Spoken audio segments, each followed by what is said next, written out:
Hi friends, मैं CA Manish Maurya. आज हम आपको बताएंगे जीएसटी में कंपोजिशन स्कीम क्या होती है। आपने भी सुना होगा कंपोजिशन स्कीम होती है, उसमें कम टैक्स पे करना पड़ता है, इजी टू मैनेज होता है, कंप्लायंसेस कम होते हैं। तो क्या है, जिसके बारे में आज हम डिटेल में बात करेंगे। अगर मैं बताऊं, कंपोजिशन स्कीम उनके लिए होती है जो स्मॉल ट्रेडर सर्विस प्रोवाइडर हैं। अगर लिमिट की मैं बात करता हूं, तो अगर आप मैन्युफैक्चरर हैं और आपकी लिमिट 1.5 करोड़ से कम है तो आप स्कीम को ऑप्ट कर सकते हैं। आप रेस्टोरेंट बिजनेस में हैं तब आप ऑप्ट कर सकते हैं।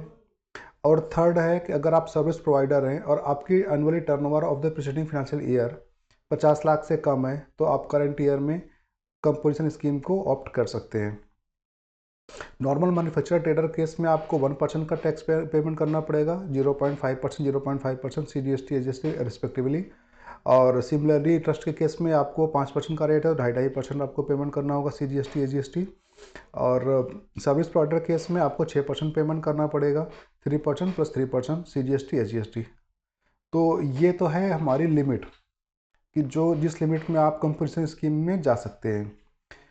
अभी मार्च चल रहा है, तभी अगर आप नॉर्मल टैक्स पेयर हैं तो आप उसमें ऑप्ट भी कर सकते हैं। उसके लिए मेरा दूसरा रिकॉर्डेड वीडियो है, आप उसको भी कर सकते हैं। और अगर हम कंडीशन की मैं बात करता हूँ कि कंडीशंस क्या होती है कंपोजिशन स्कीम को ऑप्ट करने के लिए, तो पहली कंडीशन ये होती है कि अगर आप कंपोजिशन स्कीम में हैं तो आप अपने स्टेट में ही सप्लाई करेंगे, अदर स्टेट में सप्लाई नहीं कर सकते हैं। मीन्स कि आपकी सप्लाई जो होगी, प्लेस ऑफ सप्लाई होगी विद इन सेम होगी, इंट्रास्टेट सप्लाई होगी।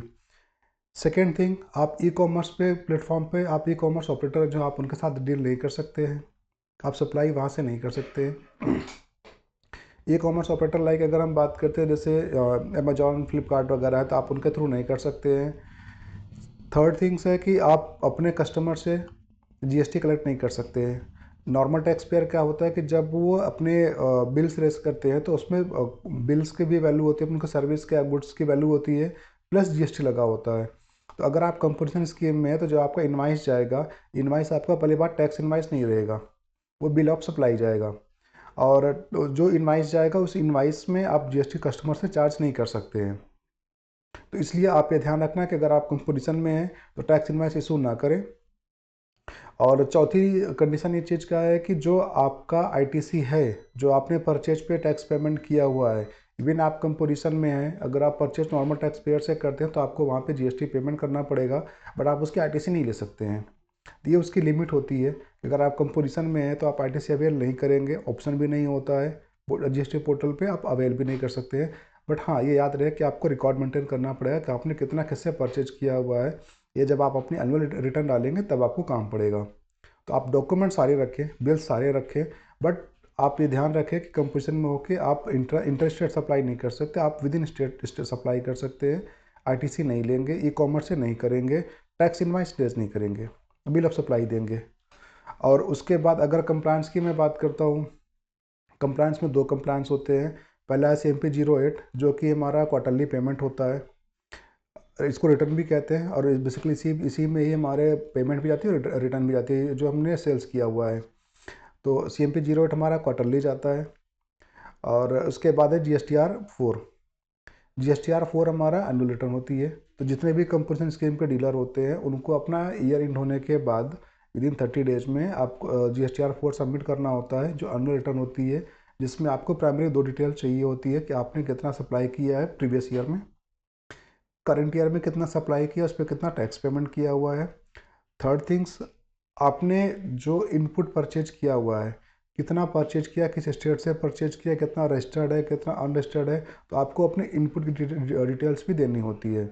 जैसे जीएसटी डिपार्टमेंट ये आइडेंटिफाई करते हैं कि आपने कितना इनपुट परचेज किया, कितना सेल्स किया, दोनों में कितना लाइनअप है, कितना अप्स एंड डाउन है। कभी कभी होता है कि हमने परचेज ज़्यादा करते हैं बट सेल नहीं करते हैं, जीएसटी चोरी करते हैं। जो जीएसटी के पॉइंट ऑफ व्यू से अगर हम बात करते हैं, जीएसटी ऑफिसर के पॉइंट ऑफ व्यू से, तो ये चीज़ें आप याद रखना कि आपको अपने इनपुट की भी सारी डिटेल्स रेडी रखनी पड़ेगी। और कंपोजिशन स्कीम की बेनिफिट अगर हम बात करते हैं तो बेनिफिट लोअर टैक्स रेट है, 1% आपको टैक्स पेमेंट करना है, बट याद रहे कि 1% आपको अपनी पॉकेट से पेमेंट करना है।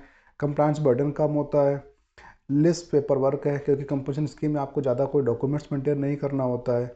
और थर्ड, बुक कीपिंग बहुत आसान पड़ जाती है। अगर हम ड्रॉबैक की मैं बात करता हूँ तो ड्रॉबैक में बेसिकली आपको आरटीसी नहीं मिलेगा, आप इंटरेस्टेड सप्लाई नहीं कर सकते हो, तो ये इसके ड्रॉबैक होते हैं।